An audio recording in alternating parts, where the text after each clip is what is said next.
El 5 de noviembre próximo tendremos elecciones aquí en los Estados Unidos. En medio de una atmósfera efervescente, una atmósfera de excitación, como siempre en todas las campañas políticas, porque son muy viscerales, muy emocionales. Sin embargo, en esta oportunidad lo que vemos es una gran polarización, es decir, una gran división de la sociedad. Para explicar un poco este fenómeno desde el punto de vista absolutamente psicológico desde ya, les propongo el tema hoy, la psicología del votante. Basado en esta pregunta, ¿resulta más decisiva que las campañas políticas? Es decir, ¿cómo está psicológicamente el votante? ¿Es más decisivo que las campañas políticas? Y en efecto vemos que sí. Que la campaña política más billonaria se encuentra, no puede, en contra de la psicología del votante de los segmentos electorales.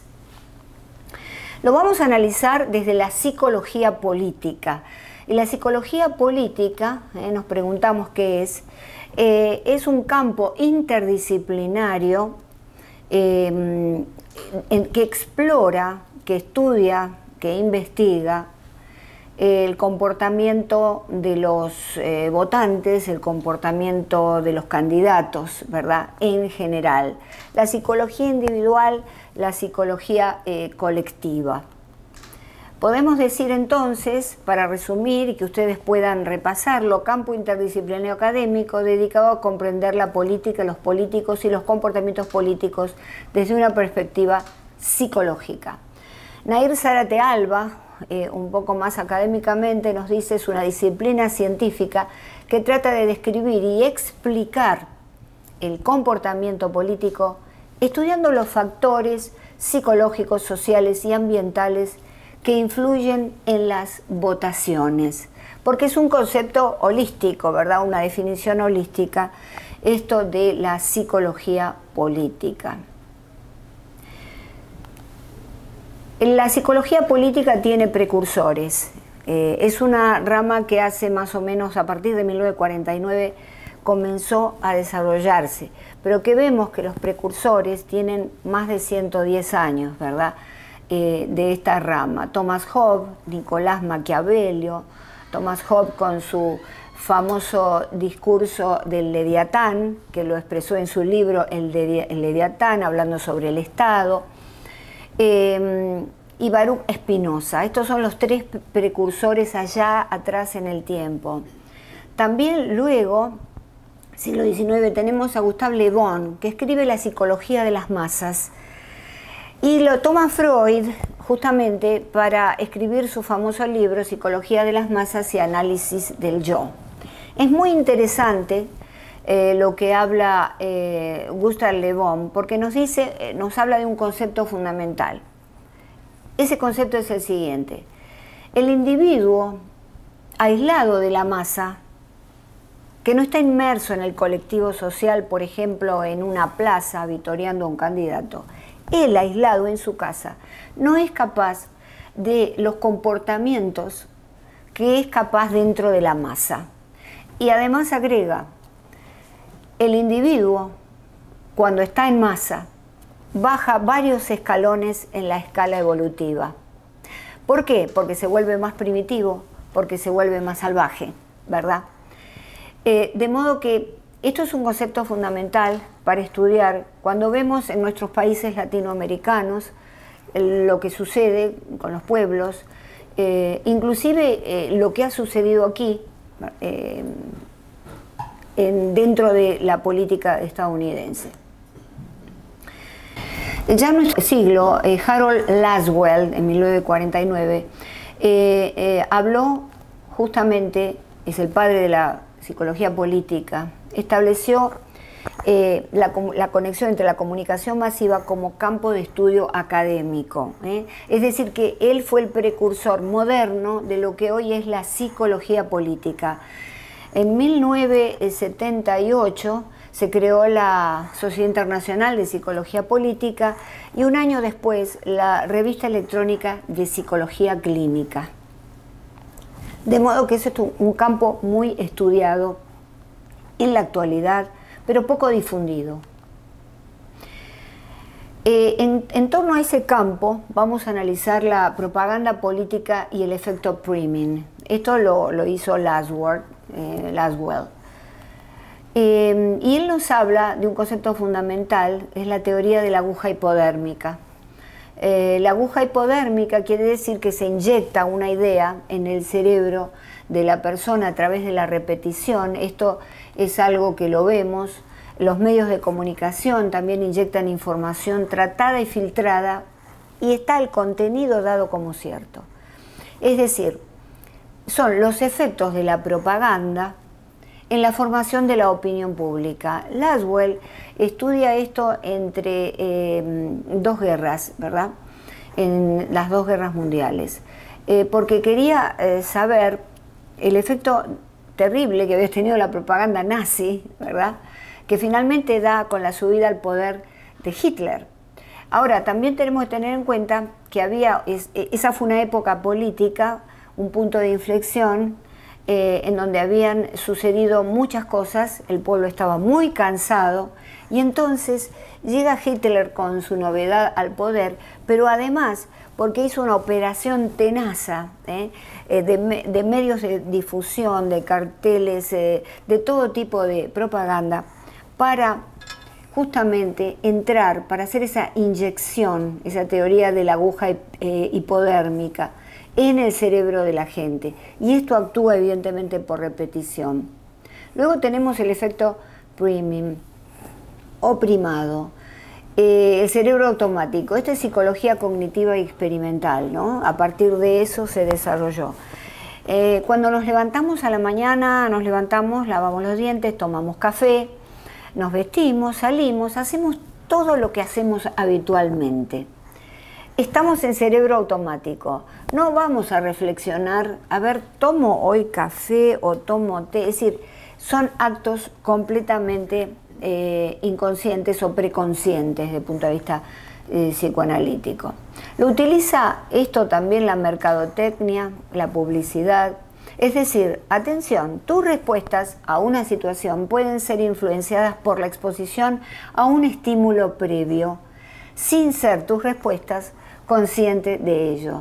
Es decir, las personas actúan, pero porque hay una comunicación subliminal que a través de la propaganda, de la publicidad, de la mercadotecnia, ocurre. Por ejemplo, si hemos sido expuestos a noticias, conversaciones agresivas en la sociedad, estamos llenos de agresión a nuestro alrededor. Es más probable que percibamos comportamientos violentos en nuestras interacciones sociales. Es decir, vamos a detectar, por un efecto muy particular que tiene el cerebro, vamos a encontrar agresividad en todas las relaciones humanas y vamos a ser más agresivos nosotros. Inclusive, aunque esas relaciones que consideramos agresivas no son tan evidentes, pero estamos predispuestos a la violencia. Esta es la realidad. Aquí encontramos todos estos datos en efecto priming en psicología, influencia en percepciones y decisiones. Vamos ahora a ir a la psicología no política, a la psicología de los rasgos básicos de personalidad. ¿Por qué? Porque vamos a ver de qué manera esto se engarza con los segmentos electorales. Louis Goldberg, un gran psicólogo, fue el creador del modelo Ocean, en 1993, o Big Five, ¿verdad? Que son 5 modelos de personalidad, 5 modelos de personalidad. Y vemos aquí, estos son Big Five Personality Traits, que son de lo visto, el esquema en inglés. Openness, consciousness, extraversion, agreeableness y neuroticism. Ahora vamos en español. 5 rasgos de la personalidad. Existen individuos con el rasgo neurotismo. ¿Qué es el neurotismo? El neurotismo es lo opuesto al equilibrio emocional. Es lo opuesto. Es la persona que hoy está de un talante, un carácter, mañana está de otro. Luego tenemos la apertura a la experiencia, aquellos que buscan cosas nuevas, que les interesa todo lo nuevo y no quieren lo convencional. El individuo responsable, el rasgo responsable, que piensa las cosas, ¿verdad? La extraversión, extravertido, que a veces se lo confunde con social. Hay personas que la mayoría de extravertidos son sociables, pero hay algunos que tienen extraversión limitada, es decir, por ahí son extravertidos en su casa y no afuera. Agreeableness es la amabilidad. Y entonces, en base a estos 5 rasgos, Daniel Esquivel, un supremo psicólogo uruguayo, especialista, yo creo que es la autoridad máxima en psicología política, acá lo tenemos, toma estos, digamos, rasgos de personalidad y en función de los mismos determina 5 tipos psicológicos de votantes. Tenemos aquí un libro de Daniel Esquivel que se llama ¿Cómo usar la psicología para lograr poder político? Método detallado y práctico. Por supuesto que aquí él está poniendo en evidencia todas las técnicas que utilizan los políticos. Justamente para manipular, porque acá lo que se plantea es la persuasión versus manipulación. Está bien persuadir con ideas nobles, con intelectualmente morales, pero la manipulación ya es otro concepto distinto. Nos persuaden, pero de una manera patológica, enfermiza. Entonces volvemos al mismo esquema en inglés, pero esta vez en el centro están los 5 perfiles psicológicos de los votantes. Entonces, el primer perfil, que es el neurotismo, ¿qué votante sería? ¿Qué segmento sería?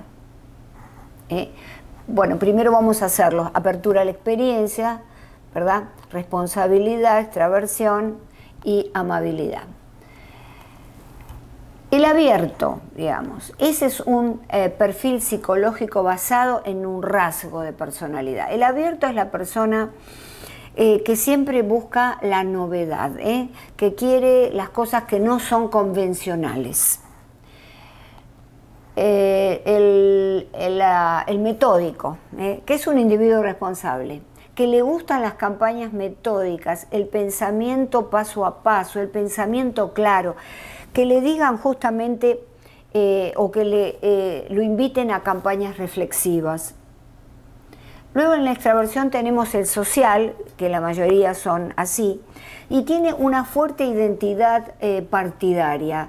Es un individuo que le gusta el candidato asertivo porque él lo es, el candidato energético porque él lo es decir, son vitales y entonces se identifican con esa clase de gobernantes. Tenemos el amable. El amable es aquel cordial, empático, que respeta siempre las ideas del contrario. Vamos a indicar, por otro lado, que el metódico y el amable no son buscados por los políticos, porque pueden reflexionar, sin duda. Y luego, dentro del neurotismo está el emocional. El emocional es impulsivo. Las decisiones políticas las toma impulsivamente. Ese me gusta porque me gusta cómo habla, porque me gusta cómo se viste, porque me gusta la familia que tiene. No hay reflexión acerca de las ideas. Y ustedes me dirán, por eso yo lo puse aquí en rojo, me dirán, pero ¿por qué emocional? Pero todos somos emocionales. Es cierto, un gran médico, especialista en estrés, López Rossetti, argentino, él dice una frase con la cual coinciden muchos psicólogos y psiquiatras, y es que somos seres racionales que de paso pensamos, no somos seres racionales. Tenemos que manejar todo ese conglomerado emocional para llegar a pensar, para llegar a reflexionar. No nos sale naturalmente, salvo algunos individuos metódicos, amables, ¿verdad?, que no son la mayoría y que tal vez en muchos casos han llegado a hacerlo así como un proceso, como un resultado de un proceso de reflexión, un proceso de querer modificarse. Entonces, sí, los candidatos van mucho a las emociones, a los individuos abiertos a la experiencia nueva. Yo quiero un candidato distinto. En Argentina ocurrió con Milei. Yo quiero algo diferente, ¿verdad? Y entonces a esa diferencia votan. ¿Por qué? Porque las emociones son 6 emociones básicas, ¿eh? Tenemos la alegría, el miedo, la vergüenza, la culpa, la tristeza, la cólera y la ira. Son 6 básicas. Ahora bien, están las emociones secundarias. Pero los políticos vemos que, por ejemplo, despiertan cólera, ira, rabia hacia el candidato opuesto, sobre todo el colérico fanático. Los invito a mi canal de YouTube, unifamilia.com, a ver justamente el video ¿Qué es el fanatismo? ¿Qué es el fanatismo? Durante la emisión de un programa de televisión que realicé por 2 años, en donde presentaba justamente imágenes también de PowerPoint. Los políticos también generan alegría y sabemos la diferencia entre alegría y felicidad. La felicidad es un estado permanente, la alegría es un estado, digamos, transitorio. Generan esta alegría. Por ejemplo, vimos en la última, no la última, sino una de las presentaciones del presidente Trump, que durante 40 minutos pasó música, muy buena música de todo tipo, y la gente se divertía y la gente bailaba. Bueno, eso es lo que busca, enganchar al individuo con la alegría, para hacer sentir bien y que esa alegría después sea recordada identificatoriamente con su figura. La peor de las emociones a la que alude es el miedo. El miedo es la emoción más importante humana. ¿Por qué lo es así? Porque el miedo está conectado con la ansiedad. Vale decir, cuando yo voy por un camino y me encuentro con un oso, inmediatamente disparo un proceso de ansiedad. Las pupilas se dilatan para ver mejor a mi enemigo, la tasa cardíaca se eleva la respiración, la sangre va a las piernas para correr rápidamente, y se dispara justamente la respuesta fisiológica automática, que no es pensada, de ataque o de huida. Y en las elecciones estamos viendo que esta respuesta de ataque o de huida está, como es, la atmósfera es tan visceral y tan, digamos, divisoria, resulta que hay individuos que huyen y dicen: yo en estas elecciones no voto. Acá en los Estados Unidos, que justamente es un país muy propenso, democrático, republicano, a la votación. Entonces yo huyo de esto porque es demasiado. Y también la respuesta de ataque. Voy a atacar, me comprometo fanáticamente con este candidato y voy a atacar al contrario. Es decir, hemos desarrollado entonces un proceso de ansiedad y de miedo que tiene que ver, que se dispara en el cerebro, en la amígdala cerebral, que no tiene que ver con las amígdalas de la garganta. La amígdala cerebral es un órgano en forma de nuez que está en los costados de los hemisferios cerebrales, porque en realidad son 2, pero se dice amígdala cerebral, en donde digamos, es la central, la central de un aeropuerto, que son aquellos que van manejando los vuelos. Bueno, de alguna manera es la central nuestra que nos indica: hay un peligro. Y es muy feo votar pensando que hay un peligro. Y es muy feo sentirse con ese miedo y ese peligro, porque vemos que lleva a situaciones de enfermedad, a situaciones patológicas. Ustedes me dirán, muchos también se dispara la tristeza. Claro, hay gente que no puede comer, que ya no tiene el país que pensaba que existía, y de pronto se sienten con mucha tristeza. Y esto provoca lo que se llama el síndrome de ansiedad y estrés político. No es un síndrome que esté en los manuales de psicología, de psiquiatría, no está todavía, pero está en el decir de la gente, están los amigos cuando nos reunimos, está en la televisión, está en los consultorios de los psicólogos, que muchas veces están remitiendo, están viendo muchos más de estos cuadros.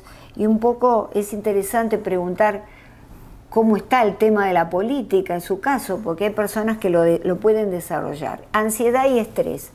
Ahora, la ansiedad ya dijimos lo que es. El estrés es otra cosa, pues se confunde lo que es el estrés y la ansiedad. El estrés es una respuesta en donde la demanda es mucho más fuerte que mi respuesta. Es decir, yo me siento débil para responder a eso.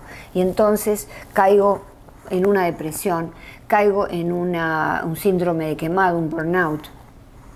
¿Por qué? Porque los discursos dirigidos a las emociones y no a las necesidades de la gente afectan el área justamente de las ansiedades, provocan enfermedades. Otra de las cosas es la falta de civismo. Estamos viendo insultos más que ideas y esto nos preocupa. Es decir, los candidatos de alguna manera se insultan mutuamente, ¿verdad? Es una falta de civismo, no lo hemos visto antes, esto realmente nos preocupa.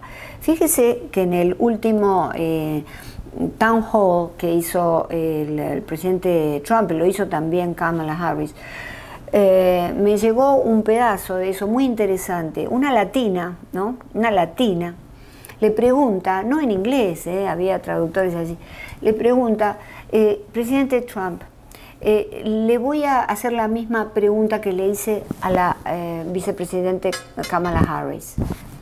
¿Cuáles son las 3 virtudes que usted ve en Kamala Harris? De pronto desarmó el discurso falto de civismo que estamos viendo hoy en día. Y él mismo reconoció, esta es la pregunta más difícil que me han hecho. Eso es a tough question, realmente. Y después, por supuesto, de haber insistido en todas las diatribas y las cosas con Kamala Harris, decide decir 2 o 3 cosas importantes. Ese momento fue un momento de civismo, fue un momento democrático republicano que tenemos que recuperar, en donde un candidato es capaz de dar 2 o 3 elogios al candidato opuesto, pero es lógico, desde el punto de vista psicológico, humano, biológico, evolutivo, tenemos cosas buenas y malas. No puede ser que un candidato sea completamente malo, ni puede ser que sea completamente bueno. Entonces, está muy bueno el debate y por supuesto destacar las cosas que el otro no hace bien, porque se supone que el que está debatiendo en primer plano va a decir que las va a hacer mejor, pero también destacar aquellos elogios, como fue el caso del presidente Trump, obligado por esta latina que se encontraba en la audiencia. Y otra cosa es la incertidumbre, no saber qué va a pasar con la gasolina, con la comida, si voy a poder, está aumentando todo. Todo eso crea este síndrome de ansiedad y estrés político, sumado a los medios de comunicación. Entonces, tenemos que dejar los medios de comunicación, no sé, hace 40 años los medios de comunicación eran neutrales y ahora los medios de comunicación son partidistas. No todos, no todos. Yo tengo la suerte de participar en medios de comunicación que no toman ese partido. Hay medios, la mayoría polarizados en la televisión americana, pero también hay algunos en la radio y en la televisión hispana, latina. Es decir, debemos ir hacia un periodismo serio de información. Y digo periodismo porque en el periodismo, en la carrera de periodismo, se estudian muchas materias de psicología y se conoce muy bien esto. Y se sabe que la televisión es formadora de opinión, ciertos programas, ciertos conductores son formadores de opinión. Entonces, si yo tengo un programa para mí y estoy hablando muy bien todo el tiempo de un solo candidato, pues ahí es donde estoy deformando esa opinión, porque no le doy oportunidad al otro, a la audiencia, a poder ejercer esa necesidad de reflexión. Recuerden que esos medios lo que logran es esta teoría de la aguja hipodérmica. Fíjense lo que decía Plutarco. De todos los animales salvajes el más cruel es el tirano y de todos los animales domésticos es el adulador.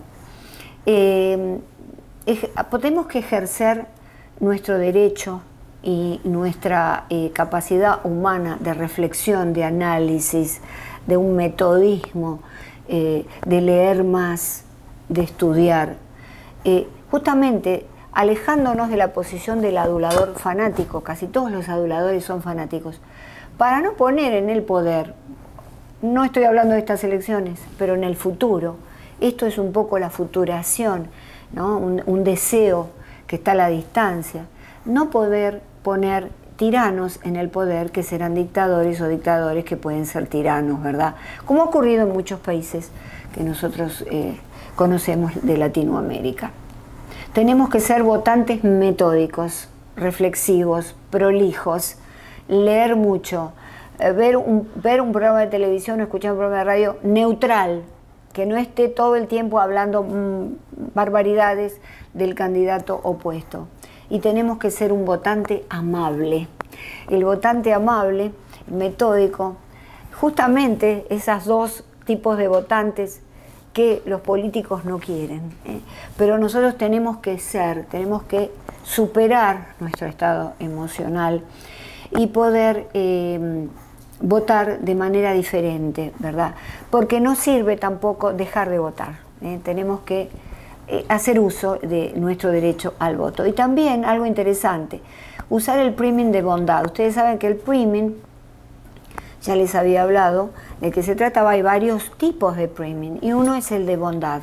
Como el priming está basado en la repetición, de alguna manera igual la teoría de la aguja hipodérmica, si ustedes realizan a repetición actos de bondad, van a poder de alguna manera lograr que los demás los copien. Porque lo que estamos haciendo nosotros frente a una pantalla de televisión, ¿verdad?, frente a una propaganda, frente a un cartel luminoso, es justamente digerir esa información que está predigerida, preelaborada. Y nosotros quedamos ahí como niños, porque eso es lo que se busca, ¿no? Desde la política se busca que el votante sea un niño fácilmente manejable y que esté de acuerdo con todo. Espero que este breve charla les haya gustado, que la puedan usar para reflexionar más. Y como siempre les digo, quiéranse y quieran a aquellos que aman. Hasta la próxima.